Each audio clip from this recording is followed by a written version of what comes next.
Pushkin. Sleater-Kinney has long been a safe space for band members Carrie Brownstein and Corin Tucker.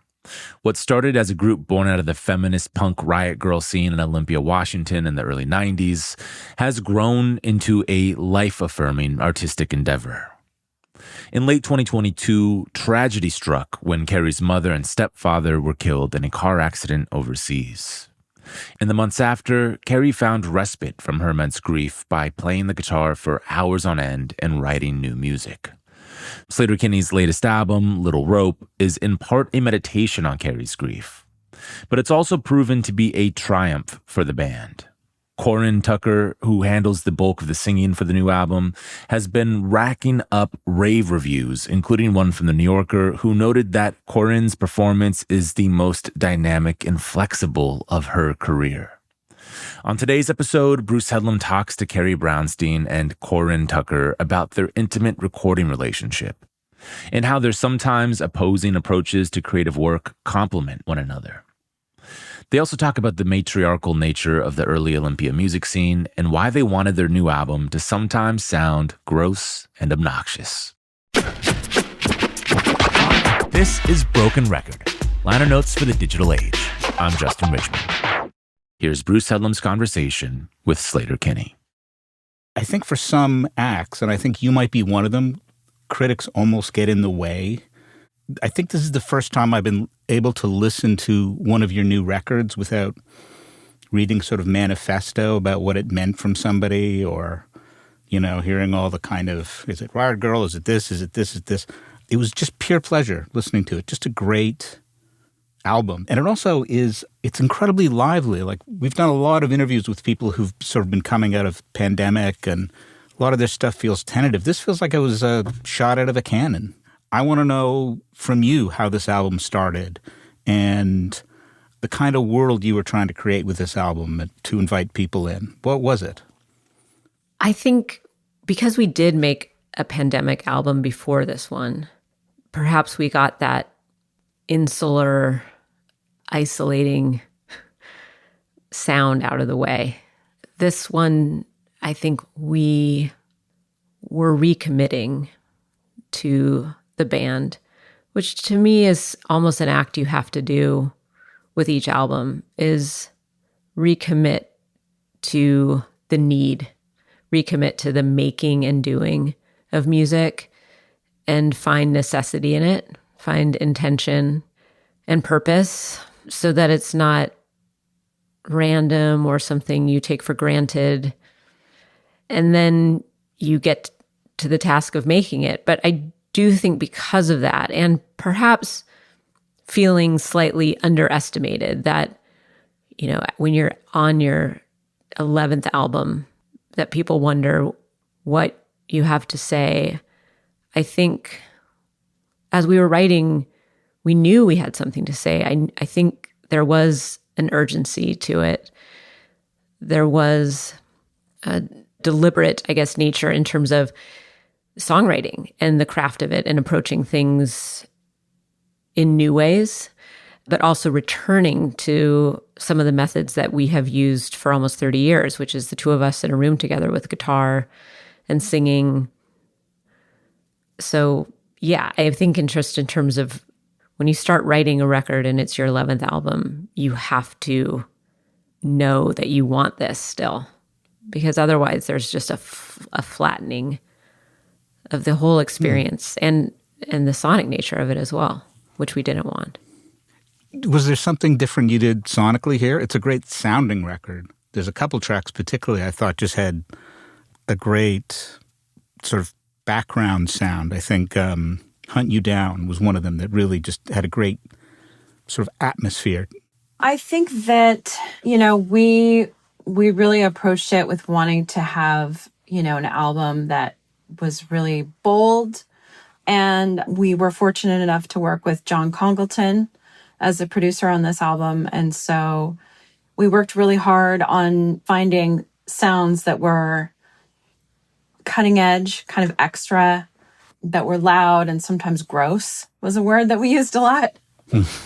And we wanted it to be a little bit obnoxious at times.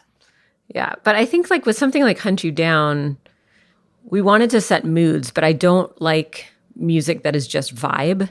But I do like things that are immersive, that bring you into a world. And I think we thought with each song about the rhythm and what tones work with the song and about arrangement a lot. We also do a lot of editing. You know, when you start out as a band, a lot of it is first idea, best idea, or it's a culmination of everything you've been thinking about, everything that's been percolating and building up for your entire life. And then the first 3 records are kind of a extension of, I don't know, that sort of back catalog of ideas. But then after that, there is a searching and a seeking. And so we don't always trust first idea, best idea. We sit with something for a while. Hunt You Down is a song that we wrote 3 or 4 choruses for, that we really made have elements come in, guitar parts that come in just once to just punctuate and accentuate a certain lyric. We really thought about that song as a journey, I think. And we did that with a lot of these songs, really sat with them and wrestled with them over and over again until we had sort of the perfect version of them. And then, of course, you try to throw that out when you're recording and accentuate things that are imperfect or things that are messy or things that kind of teeter on the edge. Can you tell me a little more what that writing is like? You mentioned that you guys have always just sat in rooms with guitars, I assume facing each other and writing. What's it like for you? What's the room like? What are you playing? How does that work? For this album, I was actually using a friend's apartment. Yeah, he has an apartment downtown. And that was kind of nice because Corin and I, when we do write together, it is often in our own homes or, small rooms, whether it's been a basement, that's very often a basement, or an office or some kind of den. But we were in a space that was more like a loft in downtown, and neither of us live downtown. A lot of people in Portland live on the east side of town, so you're not kind of immersed in the city of Portland. So we were on this sort of upper floor, able to kind of look out at the river and see the skyline and, see the sort of the mountains, Mount Hood in the distance and Mount Tabor. And that was kind of nice to build, to have this particular space that we didn't necessarily know we were going to have, that we only wrote music there. It wasn't anywhere that we did any other living. We just went there and wrote and worked. And I think that kind of insularity can be good. Sometimes I like when you're writing and you're sort of, it's ambient and you're kind of eating and breathing music and you can walk from your, where your amplifier is to the kitchen. But I also just like getting in my car or walking and being in the space where I know what I'm there to do is write and work. And we had that with this album, which we have not always had. I think that we give ourselves multiple avenues to arrive upon a song, whether it's jamming on something or working on a particular part of a song, trying to crack a certain chorus of a song. I think that we allow ourselves to experiment with different ways of writing and different places, different setups, so that we can approach things from different angles. Mm-hmm. We also sometimes send ideas back and forth, using software, where we can really flesh out an entire demo of something, and then the other person gets it and sits with it for a while and maybe reharmonizes the chords underneath it or works on a top-line melody. Can you walk me through, there are lots of standouts on this record, but Untidy Creature, which is the last track. So I'm starting with the end, but I thought it was such a outstanding song. How did that start? How did that go back and forth between you?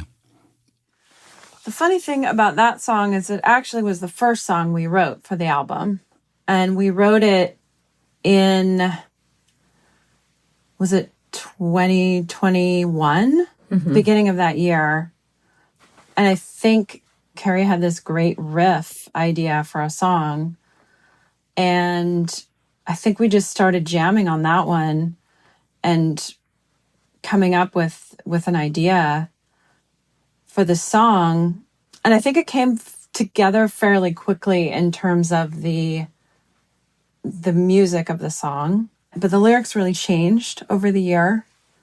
I think that I wanted it to be a really personal story, but it also definitely reflects what happened in the past couple of years in terms of women's rights in this country and in terms of feeling autonomous and feeling respected. I think that, it's meant to reflect that experience and rebel against it.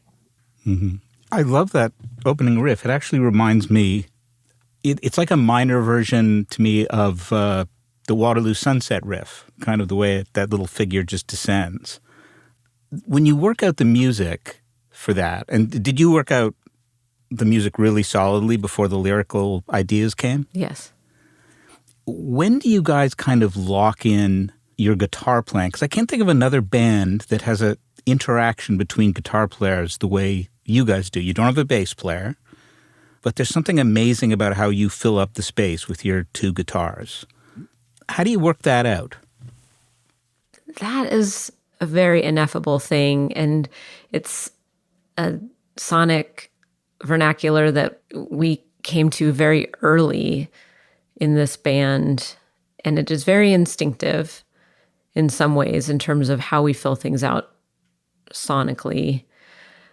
Neither of us are trained musicians, so we are often approaching things a little bit differently, probably not always doing what is expected in terms of chord progression, note progression, kind of hybridizing scales and sliding into notes that might not be, the most comfortable for the listener. And I think that then affects how Corin sings. We also detune to C sharp, which always creates something that feels, I think, a little bit scary and certainly a little bit sour sometimes. The tuning is slippery in C sharp, no matter how many people intonate these guitars. It definitely creates some dissonance there that we like. We like creating a sonic landscape that isn't just something that you can sort of relax into. Because then when all the notes align, it's very satisfying. But there's a lot of times where the notes are misaligning, when it's just right on the edge of not being right. Mm-hmm. So I think we're aware of that as we are putting the guitar parts together, and we utilize that discord. We seek it out a little bit, and we toy with it, and then we can also contrast that really well with something pretty. Like Untidy Creature starts out with that big riff, and then it, breaks down into a very beautiful, catchy verse, has much more classic like chord, structures.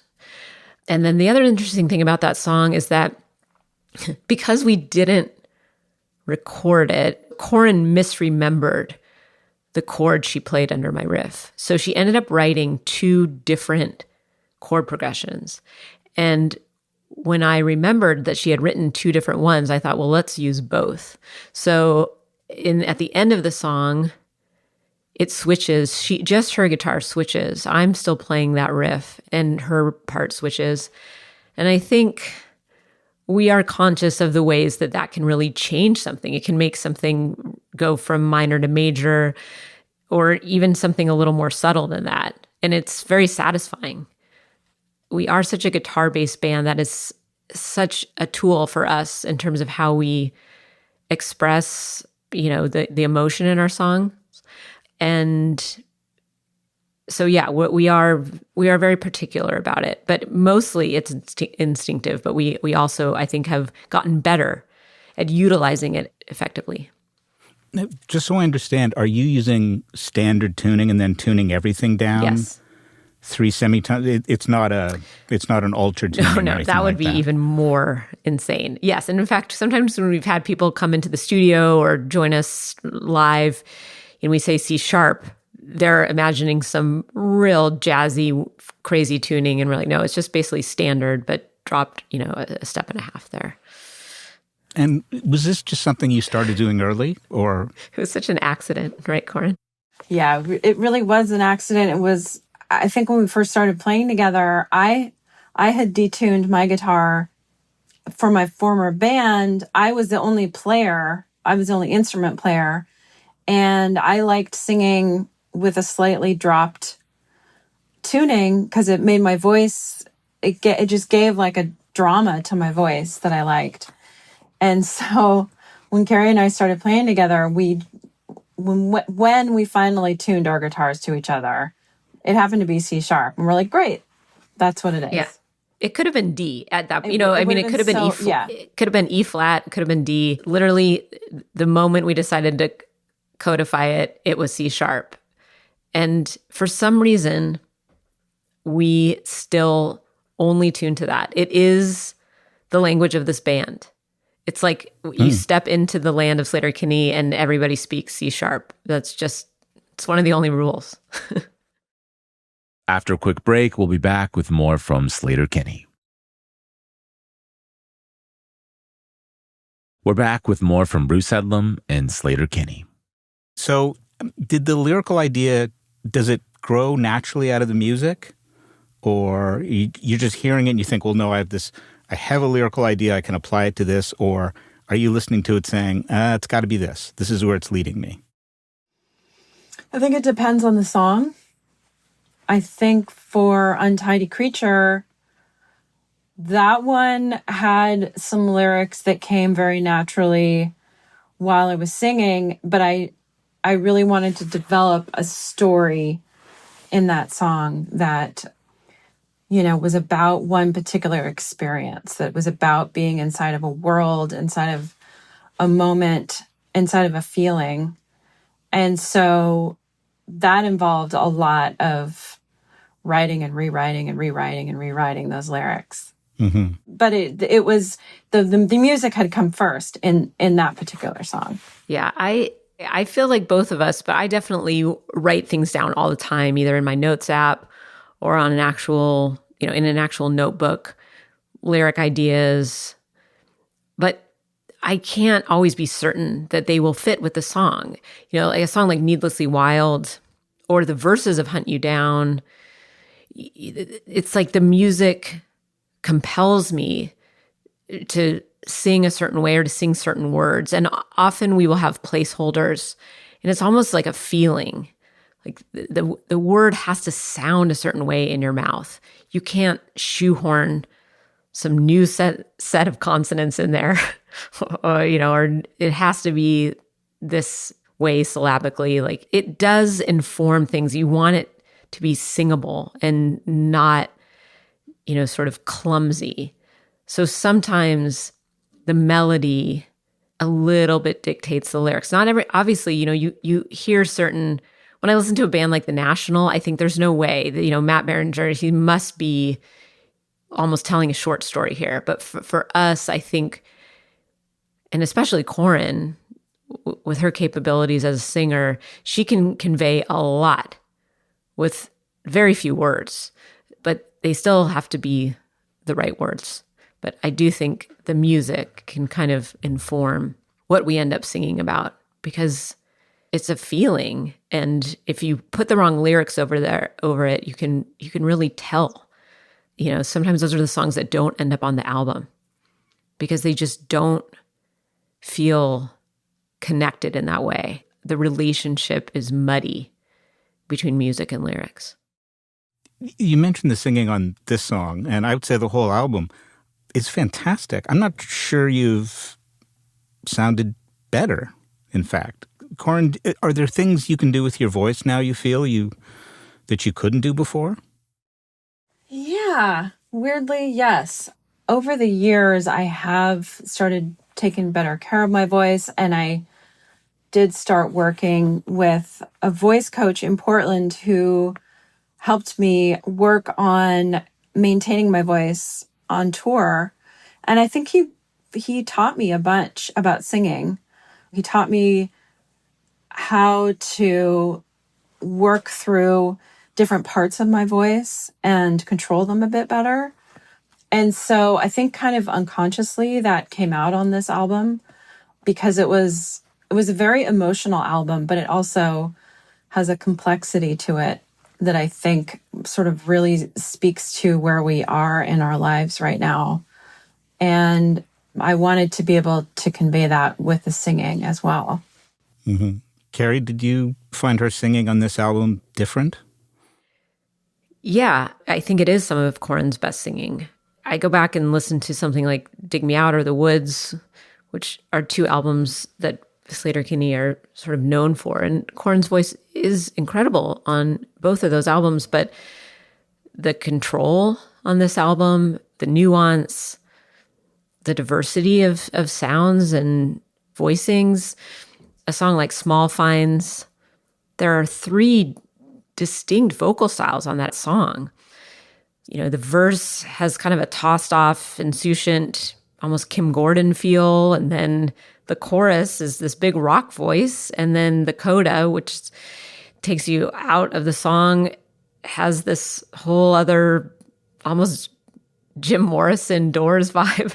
It's astounding to me, you know. And then, of course, there's something like the choruses of Hell, which, yes, you can maybe imagine that on Dig Me Out, but not with that control and not with the verses being so pretty and melodic. So, yeah, I'm very impressed. And I really needed Corin to sing more on this record because I had just gone through loss in my life and was grieving and didn't really think that my strength was going to be in singing on this album. And so Corin really stepped up, and it's probably the most singing she's done since very, very early Sleater-Kinney. So Corin, was your voice your first instrument growing up? My dad he was like a hobby musician. He played folk music in the 60s. He opened for Pete Seeger once. Wow. Yeah. And he was always playing music when I was little. I remember being 2 or 3 years old and singing folk songs with him. And he would play guitar and be like, sing this one, you know? And I just thought that was what kids did growing up was learning folk songs. I wanted to sing. I think I got really anxious as a teenager. I didn't feel comfortable pursuing it because I was just, I didn't have the self-confidence. But when I arrived in Olympia and I connected with the music scene there, it was so supportive and so wide open in terms of what a band could be, what a singer could be, that I wanted to start my own band. I was so inspired by other women in bands that I wanted to do it myself. And so I started a band right away and started singing in it and performing with no real training, no real idea what I was doing. Was there a particular song, a moment that made you feel that you wanted to do this? I think there was a moment. It was February 14th, 1991, and it was a Valentine's Day show with Bikini Kill and Bratmobile, two bands that I was extremely inspired by. And I think Feels Blind by Bikini Kill was probably one of the most inspirational songs. It hit me so hard at that age. I was 18 and I saw what they did as a band. It was so impactful. It wasn't professional. It wasn't polished, but it just really dared people to do something different with their lives. And I felt like it was a calling for me as well to start singing and do my own band. Carrie, what was it for you? Gosh, a single moment. I think for me, it was definitely in high school when I started actually going to shows. You know, I had grown up listening to a lot of pop music in the 80s and watching MTV, but I could never decode how or what people were playing. There was a lot of spectacle surrounding that music. You couldn't really permeate the artifice of it. But I started going to shows in high school, and I remember seeing Hammerbox. They were a band from Seattle, the Fastbacks, Beat Happening, and I would just watch these people play, like Kim Warnick or Kurt Bloch from the Fastbacks, and I could actually see what they were doing. I could see what the guitar effects pedals look like. I saw that there was a 1/4-inch cable going from an amp to a pedal to maybe a tuner if we were lucky. And I could see how their fingers moved across the fretboard. I could see that there were monitors. Like the whole machinery was demystified for me. And music was something that was made. It wasn't just packaged or produced. There was sweat and effort, and I really just needed to kind of press myself to the front of those stages and watch and decode. And so I think it more than a single moment, but just being in rooms every weekend and understanding that this was something that wasn't happening in New York or LA or London, but happening in the suburbs of Seattle and in Seattle and in all these places that I inhabited with people that were just a little bit older than me, and that I had access to it, that I could, if I got a guitar, that I could play this. It wasn't foreign. You know, I've asked that question of so many people, and you're the first two who've mentioned live music, not recorded music.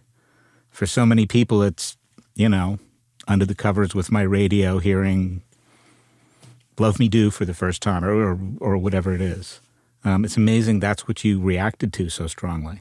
Yeah, I think, of course, we both have all those moments of recorded music, but, we came up with such community. And I think that idea of conveying something live and being able to do that, to me, it was not just an oral experience. There was something more than just listening involved.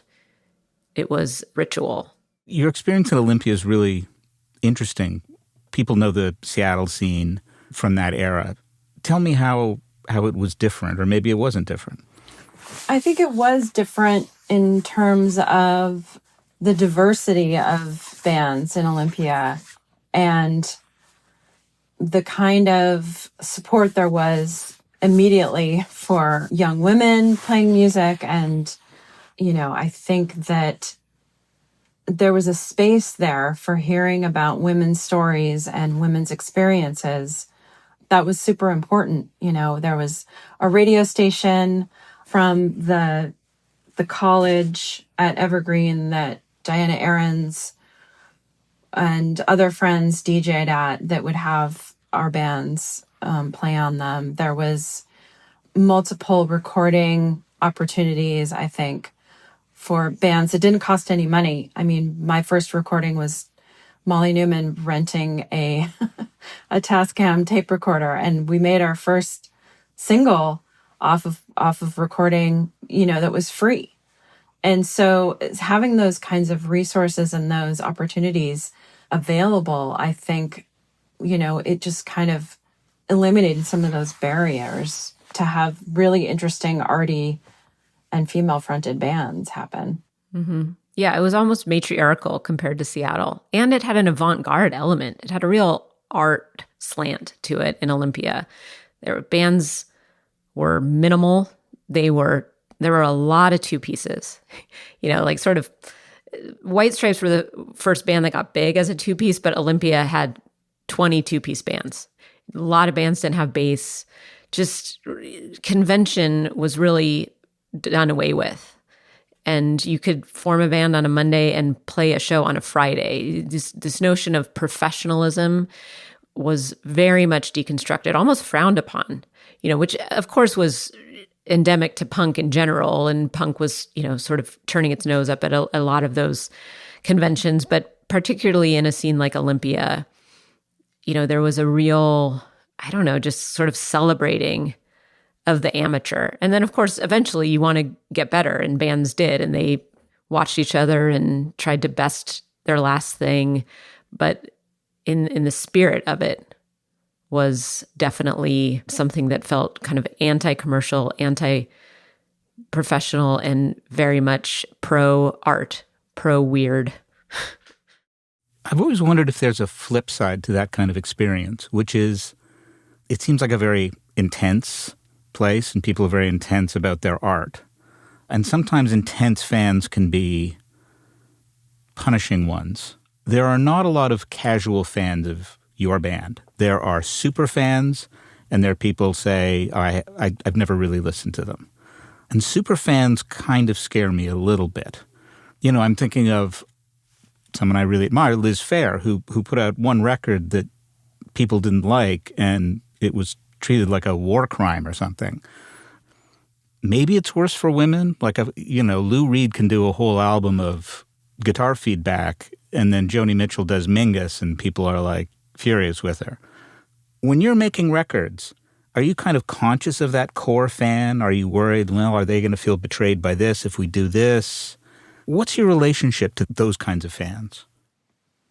I think that we try and first and foremost make a record for us, for ourselves, that we're enjoying, that we feel like we're doing something new when we write music. I wouldn't say that we're totally unconscious of our fans and what people enjoy about the band. I think that would be dishonest. I think we do think about what people might enjoy, but I think that you try and put that on the back burner. And the front burner is stretching yourself and doing something interesting, because otherwise I think it's so easy to feel stale in a band. All right, one last quick break, and then we'll be back with the rest of Bruce Headlam's conversation with Sleater-Kinney. We're back with the rest of our conversation with Sleater-Kinney. What do you do to make sure you don't go stale? I mean, when you're younger, you're still learning to play, you're still feeling your way out. You guys are very experienced now. Are there barriers you put up for yourself? Are there things you feel, no, we got to get over this? Is there a way of making it hard, making it more rewarding? I mean, that's the goal. I think it doesn't always come easy to make it hard, if that makes sense. But we try to avoid the facile or something that's repetitive in terms of, well, that's an avenue we've explored before. This is, it's very easy for Corin and I to have kind of these sort of angular, terse guitar parts intertwining in a certain kind of vocal, but we allow ourselves now to kind of work through that process. We will take every idea and sort of run with it and exhaust it, because I think that's part of the process. I think for a while, when we would land upon an idea that felt too familiar, we would discard it immediately. I think one methodology we've learned is, or one thing we've incorporated in our writing, is patience, to sort of see something through until we know that it's not working, or that having faith that it will transform into something that is working. But those parameters, I think, are good. And there are ways that you can have parameters. One is just setting time limits. Those very few records are great when someone spends 5 years recording them in the lap of luxury, in paradise. That's not like the best way to make great music. But if you say, we recorded Call the Doctor in 5 days, and we recorded Dig Me Out in 10, and we recorded The Woods in 3 weeks. So, we recorded this album in probably 15 to 17 days, right, Corin? That is a parameter. That is a limitation. Now, we'd already done the writing on it, but I think having something where it feels like you're pushing against something, that is, you can't really manufacture that, but I think you can trick yourself a little bit into having something to push against. And that's important because then you have to justify. You have to, okay, can I justify this part or this length? Like what, test me on it. Like someone's sort of testing you, someone's pushing back and you say like, no, I'm going to affirm this thing. That is helpful. But each album kind of has its own world to it. And sometimes the worlds of a Sleater-Kinney record have really high stakes. And this one did. And it's not an experience I would ever want to live through again. And I'm talking about the death of two people in my family that occurred when we were making this record. I never want to live through that again. But it certainly raised the stakes and it created an absolute like ontological like shift in this band. And that doesn't always happen. And short of that, you have to create a way for there to be stakes and necessity and parameters. Life doesn't always bring you that. And I wouldn't wish those parameters brought onto anyone. Now, for a lot of people, that would be a reason to stop making the record. Mm-hmm. Did you consider that? No. I needed music more after the death of my mom and stepfather. I needed the choreography of playing guitar. I needed to feel something almost prayerful. And that's what music is for me. It's a version of that. It's a version of placing myself in a room, communing with something bigger than me, putting my fingers on the neck of the guitar. I played and wrote over and over again for 8 hours a day sometimes, which I hadn't really done since I was in high school or in the early years of Sleater-Kinney. It became an absolute need for me. And I think we just kept going. I also needed the songs to be what I couldn't be. I felt incoherent. I felt weak. I felt despondent. And I needed the songs to be the opposite of those things. I needed the songs to be coherent and vibrant and strong and make noise in a way where I felt mute.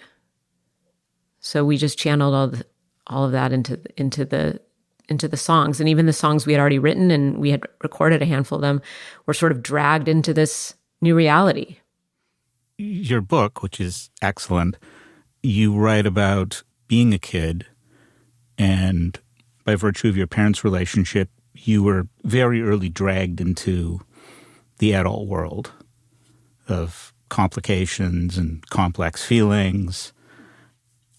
One thing I really love about this album, or all your albums, but this one is seeing people try and figure out those complexities almost on the run. In the relationship songs like Say It Like You Mean It, certainly in Dress Yourself, Untidy Creature, actually probably the whole album.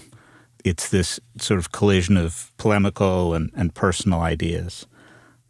I'm wondering if that's a pretty common experience for artists, that as kids they're pulled into that kind of adult world and they spend a lot of time trying to figure that stuff out. Do you think that relates to your writing? I mean, it's true for me, but I don't know if it's true for everyone. I mean, obviously you hear that a lot when you listen to someone talk about what compelled them to create art, to drive them towards something, to be driven, to have grit, to yearn for something that's helps them make sense of a situation that they might not be able to do with words, with language that they don't have. They channel that into something that is artistic or physical or involves a knowing without knowing, that kind of just an awareness with it before you have the language. I think that was true for me. I do think that our band, even though obviously we are adults now and can express ourselves mostly eloquently, I think there is a lot of Sleater-Kinney that operates in that dual space of the conscious and unconscious. where you have something that's concrete but also intangible. I think we aim for that in our songs, that there's something sort of ineffable and hard to grasp, but also something very grounded. And that's kind of the sweet spot with our band, lyrically or musically, that it feels very tethered to experience, tethered to honesty and integrity, but also reaching for something that might transcend those things or get you away from those concrete ideas. It gives you an allowance to escape from some of the hard truths, I think. You mentioned that you really needed the band at that point. And does that explain, in part, why there's so much sort of energy in this record? You always have energetic records, but you're kind of at the stages in your career where a lot of songwriters and people I love, the first thing that goes is the fast song. I don't know if you've ever noticed that. They can do the mid-tempo song, they can do even better slow songs, but they kind of lose something off their fastball. And nobody wants to admit it, but it's kind of there. Not you guys, because this album just has such velocity, I guess I would call it. Rhythms, great beats, it's all kinds of things, but it just has such energy all the way through it. We were conscious of that and that we worked on having fast songs. I think at one point we went through the tempos of the different songs and we're like, that's too slow. That's too slow. We need to at least have one song that's, 140 tempo or above. Really?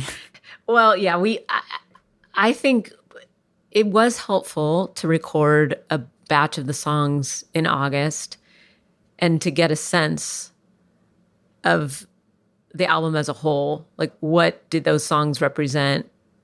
Did they have enough variety in terms of rhythm and tempo? We did intentionally write some fast songs, but we also, I think there was just a propulsion at that point. Like, sometimes when you feel out of control or things feel chaotic, you need something to match that. And so we were able very naturally, very organically to come up with fast songs. It wasn't, I think there's something honest when people write their mid and slow tempo songs, is because if they write the fast song, it feels like they're, quote, writing the fast song, which I feel also wary of. Like, don't forget, we can still do a fast one, which is not what you want. You'd rather have someone do a great mid-tempo song if they're not feeling the fast ones. But I think there was a real sense of like tumult and that we were able to lasso those faster ones and have them feel innate and that they belonged on this record. And so we definitely ended up with a handful of them. I think a song like Small Finds, though, was kind of a question mark going into the studio with that one. I think John was really puzzled by that song. And I loved that because I loved that we were trying things that were a little bit of a stretch and still a little bit avant-garde. And then I was trying this vocal thing with it, which John was like, this is bizarre. And I was like, just wait, just give me 5 more minutes. Let me try this one thing, and I think that we just, in the end, like, it kind of stitched together at the last minute. It kind of came together as this interesting flavor for the album that was unlike any of the other songs. And I think that's the joy of having the patience and having that language with each other to say, like, just give me 5 more minutes. Let me try this one other thing with it. And sometimes that's what you need in order to make something that's unique for the album. I also want to ask you, I would like to ask you about all the songs, but I'll pick one more, which is Say It Like You Mean It. Can you tell me about that one? So that one, I had this idea for, I had the chorus for it, and I had this weird guitar line for the verse. And I had a really hard time finding a verse for that song. And Carrie was like, this is great. You should keep working on it. You should finish it. And, she helped kind of work on the music for the verses. And I came up with, an idea. I started singing it, and I did a first take of it, and John said, no, that's not really interesting enough. And it was very frustrating. And I was like, okay, all right. And I kind of sat down on the couch, just like boiling inside. I was like, just give me a minute. Just give me some time with this one then. And I went home that night and I went to bed, and I woke up in the middle of the night and I had this other idea for the vocal melody, and I sang it to my phone. And I came back the next day and I rewrote the whole vocal melody for the song. And when I started singing it, John was like, okay, yes, start there. And then we can go to this place in the chorus. And he knew where to go with that song when I started it in a different place that was more vulnerable. And then he pushed really hard on the chorus to make it sort of have a range of feelings of not just sad, but also, there's a bit of anger on it and regret. And, I think it was another song that evolved kind of at the very last minute. I'm so glad that we had the patience to keep working on it. I've noticed in other interviews that you, Corin, sometimes the relationship seems to be you're sometimes a little worried about going too far with the song. And then Carrie is like, no, I want you to go too far with the song. Do I have that right? Is that the dynamic between you? Yes, I think it is. I mean, that's kind of our dynamic in general. Like, I'm like a speedboat and Corin's like an oil tanker, and I'm like doing a million like turns, and then Corin will slowly turn, and then when she's turned, it's like, oh my God, whoops, okay, now it's like she's there, and it is like no going back with Corin, and I love that. We temper each other because Corin's like, would you just slow down? This is so garrulous. This is just too many ideas, too many melodies, and Corin is very, very steady and very commanding. Well, there's that old line that perfection is the right combination of opposites. Are you opposites in other ways as well? I think we're more similar than we are different. I think that, we both really are disciplined about art and think it's really important.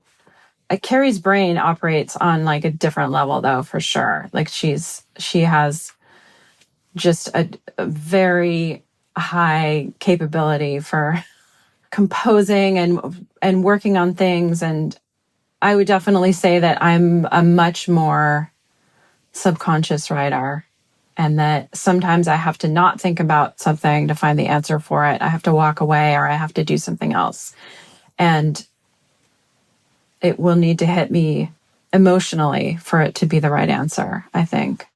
Has that relationship changed over the years, do you think? Have you taken on some of each other's characteristics? Probably. No, Corin's saying no. No, Corin's too stubborn for that. Corin is so stubborn. Corin's way more stubborn than I am. I'm impulsive and Corin is stubborn. I would have said yes, but Corin's saying no. And then I just default and say Corin's right. Well, she is the oil tanker. She is the oil tanker. So there's, you don't mess with that.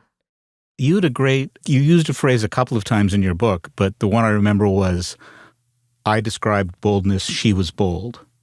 Yes, that is very much us.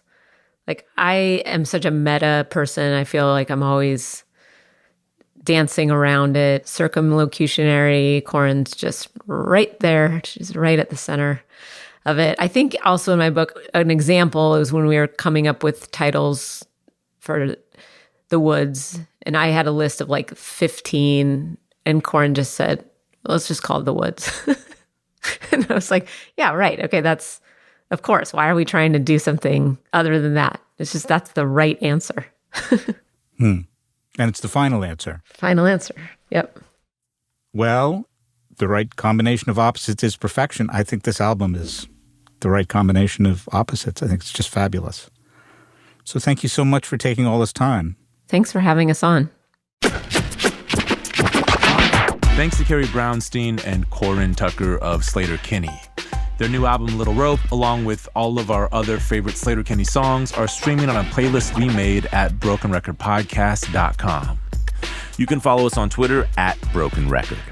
Broken Record is produced and edited by Leah Rose with marketing help from Eric Sandler and Jordan McMillan. Our engineer is Ben Tolliday. Broken Record is a production of Pushkin Industries. And if you like this show, please remember to share, rate, and review us on your podcast app. Our theme music's by Kenny Beats. I'm Justin Richmond.